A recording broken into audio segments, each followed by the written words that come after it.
Panorama group, जो सोचता है वो करता है। ये लोग को सीट की लड़ाई लड़नी होती है, अपना राजनीतिक हथकंडा अपनाना होता है, तो एक दिन ये लोग बयान दे देता है कि ये सरकार खराब है, हम दुखी हैं इस सरकार का हिस्सा बनके। अगले ही दिन सीट का गिनती बढ़ जाता है, तो एक के दिन में ये लोग बयान पलट देते हैं। तो जब नेता की सुनवाई नहीं हो रही तो जनता की क्या सुनवाई होगी? तब हताश होके और मायूस होके हम लोगों ने एनडीए गठबंधन का साथ छोड़। नमस्कार, आप है न्यूज़ फॉर नेशन पर। मैं आपके साथ अभिजीत सिंह। राष्ट्रीय लोक जनशक्ति पार्टी के युवा नेता यश पासवान हैं, वो अब दलितों का रहनुमा बनते हुए नजर आ रहे हैं और वो लगातार दलित चौपाल लगा रहे हैं। उनके दलित चौपाल में लोग हैं वो पहुंच रहे हैं ये आशा में कि वो हमारी बात को सुनेंगे और सरकार से हमारी बात को करवाएंगे। और ऐसे में यश पासवान हैं, वो दरभंगा पहुंचते हैं। बारिश के बीच में भी लोग हैं वो यश पासवान के पास अपना दुख बताने आते हैं और यश पासवान उनके दुख को सुनते हैं और क्या कुछ यश पासवान को लोग कह रहे हैं दलित चौपाल में, छोड़ जाते हैं उन पूरे बयानों के साथ। राज्य में भी सरकार है, केंद्र में भी सरकार है, लेकिन जो मंत्री भी लोग बने हैं हमारे दलित समाज से या पिछड़ा समाज से ही, चाहे वो जीतन राम मांझी जी की बात करिए, चाहे वो हमारे बड़े भाई की ही बात करिए या किन्हीं की भी बात करिए, ये लोगों के मुंह से चू तक आवाज नहीं निकलता। लेकिन हाँ, ये लोग को सीट की लड़ाई लड़नी होती है, अपना राजनीतिक हथकंडा अपनाना होता है, तो एक दिन ये लोग बयान दे देता है कि ये सरकार खराब है, हम दुखी हैं इस सरकार का हिस्सा बनके। अगले ही दिन सीट का गिनती बढ़ जाता है, तो एक के दिन में ये लोग बयान पलट देते हैं कि मुख्यमंत्री सुशासन बाबू है। आप लोग सुने हैं कि नहीं? ये लोग को बयान बदलते हुए हाथ उठा के बोलिए, सब लोग बोलिए, सुने हैं कि नहीं? राजनीति में कई बार होता है कि 6 महीना साल भर में चलिए विचार बदलता है, तो जनता सुनता भी है कि अरे भाई क्या कारण है जो 1 महीना में ही 6 बार विचार बदल ले, खाली अपने लोभ लालच के लिए। ये लोग को कोई पीड़ा, कोई कुछ दिक्कत नहीं है। ये लोग का हृदय भी पता नहीं कहाँ चल गया है, भगवान ही मालिक है। जनता से वोट ले लिया ये लोग, लेकिन जनता से कोई लेना देना नहीं है। यही प्रयास है कि दिग्भ्रमित करके हम भी ओझराते रहे मुख्यमंत्री के पीछे पीछे, डबल इंजन का पिछलग्गू डब्बा बन के लाभ लेते रहे, और कोई ये लोग का मनसा नहीं है। लेकिन जनता भोली होती है, लेकिन जनता नासमझ नहीं होती है। हमारे नेता रामविलास पासवान जी भी, हमारे बड़े पापा, अनेकों बार बड़े बड़े पद पे रहे, देश प्रदेश का संचालन किया, लेकिन कभी कुर्सी के लिए अपने विचारों के साथ समझौता नहीं किया। उन्होंने 2 बार सरकार से अपनी हिस्सेदारी पीछे कर ली। एक बार सरकार 1 वोट से गिरा दी, और उसके बाद 2002 में जब गोधरा कांड हुआ था, उसमें विचारों का जब मतभेद हुआ, 2002 में कोई चुनाव नहीं था।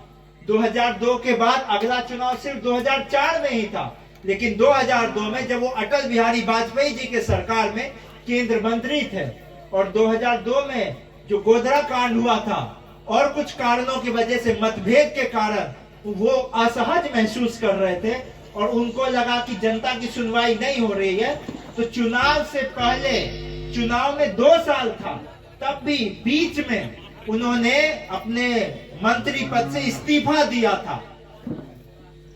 क्यों? क्योंकि उनको कोई लोभ लालच नहीं था, जनता की सुनवाई के लिए। इसीलिए जनता ने उन्हें बार बार हर परिस्थिति में उनका साथ दिया, उनका समर्थन दिया। अगर इन लोगों के अंदर कलेजा है और हिम्मत है, अगर सही में इनको दिक्कत है, तो इस्तीफा देके दिखाए, हमारे नेता जैसा हृदय दिखाए कि हिम्मत है इनके पास, इनके दिल में दम है।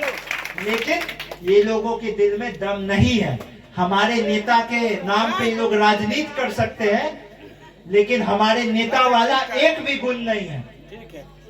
चाहते तो हमारे नेता पशुपति पारस जी और प्रिंस राज जी भी, भले लोकसभा में टिकट नहीं भी मिला, लेकिन तब उनको लगा कि हम क्योंकि सरकार में 5 साल काम किए हैं, और अगर हम तुरंत पलट जाएंगे खाली सीट के लिए, तो जनता कहेगा कि इनको काम से लेना देना नहीं है, सीट से लेना देना है। तो इसीलिए नैतिकता के नाते हमारे नेता ने पाला नहीं बदला।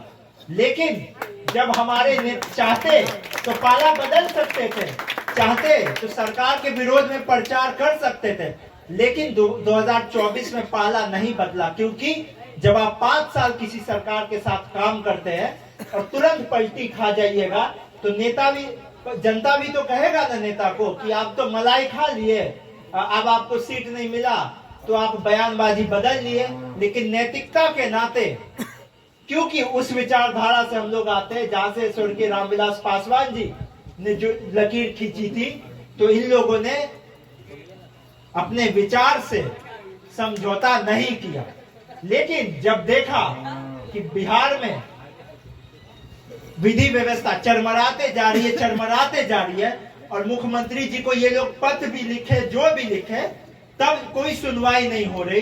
तो जब नेता की सुनवाई नहीं हो रही तो जनता की क्या सुनवाई होगी? तब हताश होके और मायूस होके हम लोगों ने एनडीए गठबंधन का साथ छोड़ा। कि उस गठबंधन का साथी होने का फायदा क्या है कि वो हमारी बात तो नहीं सुने, लेकिन जनता की भी बात नहीं सुने। क्योंकि आखिरकार जब हम भी जाएंगे अपने पार्टी का विचारधारा लेके, तो जनता तो प्रश्न उठाएगी ना। तो इस कारण हम लोगों ने उस गठबंधन का साथ छोड़ा। तो इसीलिए हम लोग यहाँ आए हुए हैं, कुछ अपना विचार रखने, कुछ आप लोगों से आपका विचार और आपकी समस्याएं जानने। और हम अपने बातों के अंत में इतना ही कहेंगे, जैसा हमने शुरू में कहा था कि हम यहाँ वोट के लिए नहीं आए, हम बस इसलिए आए हैं कि आप ऐसे नेता को चुनिए, ऐसे दल, ऐसे लोगों को चुनिए जो अगर काम 100% नहीं भी करा पाए, लेकिन 100% आपके सुख और दुख में खड़ा रहे, ताकि आपके पीड़ाओं का भार कम हो सके।